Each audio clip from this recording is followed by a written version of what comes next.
Hey everybody, Ryan here at eTrailer. Today on our 2020 Chevrolet Traverse, we're going to be taking a look at the Thule Helium Pro 2 bike rack.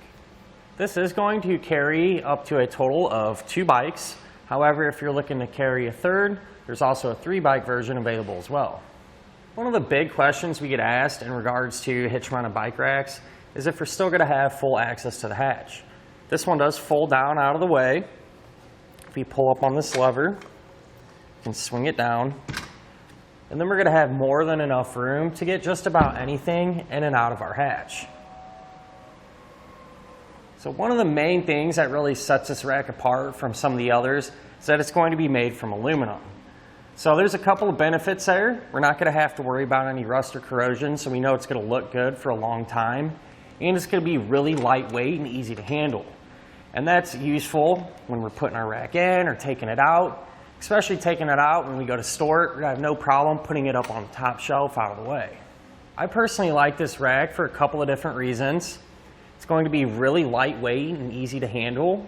The functionality of it, it's going to have a few different types of things you can do to make your life a little bit easier. And it's going to look modern and really good on the back of a Traverse.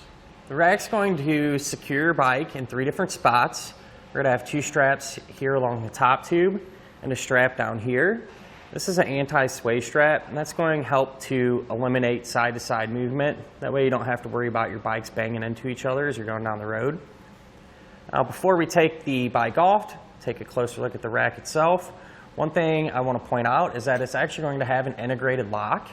And that's especially handy with today's real expensive bikes. It's just going to give you that peace of mind whenever you stop somewhere, get something to eat or anything like that. Just loops over the frames, plugs into the arms, and now you have a quick, easy way of keeping them secured. With that being said, go ahead and get our bike removed.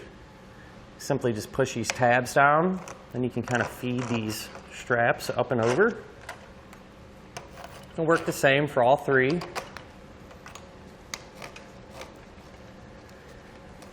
can grab our bike and slide it off. Now I want to mention, these arms are nice and narrow, so it's going to be really easy to just slide it right off. Some of the other racks are a lot wider, and you've got to kind of wiggle and fight that bike off. So that's a nice touch too, I like. So the cradles here where your bike's frame is going to sit are going to be somewhat adjustable to accommodate for different sizes and types of frames. And they're going to be made from a soft rubber material. That way you don't have to worry about them scratching up the bike's paint. I have that same material on the bottom side of the strap. And there's going to be a few grooves cut into that rubber, and those are there to accommodate your cables. That way you don't have to worry about smashing them. Now, whenever you're not using the rack, what I like to do is just put the straps back in place. That way we don't have to worry about losing them.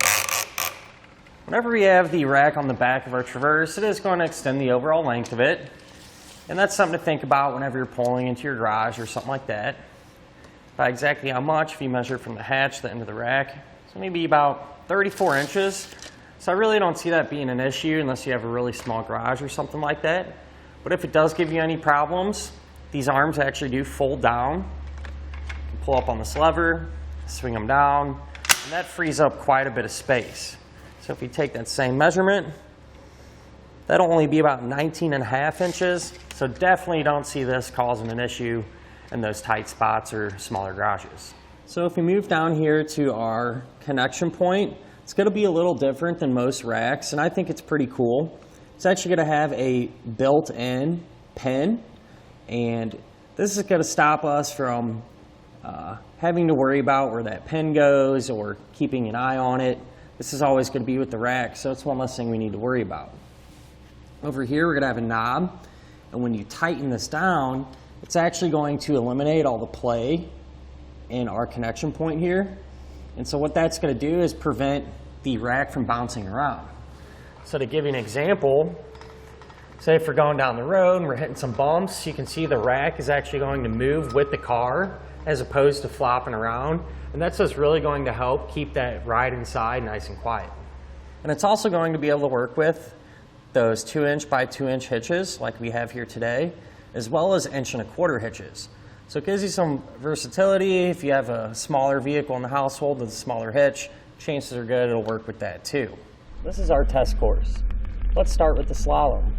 This shows side-to-side action, such as turning corners or evasive maneuvering. Then, onto our alternating speed bumps. This shows twisting action, such as hitting curbs, potholes, road debris, or even uneven pavement. Last of all, the solid speed bumps.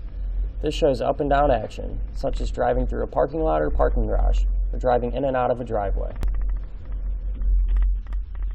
And that'll finish up our look at of the Thule Helium Pro 2 bike rack on our 2020 Chevrolet Traverse.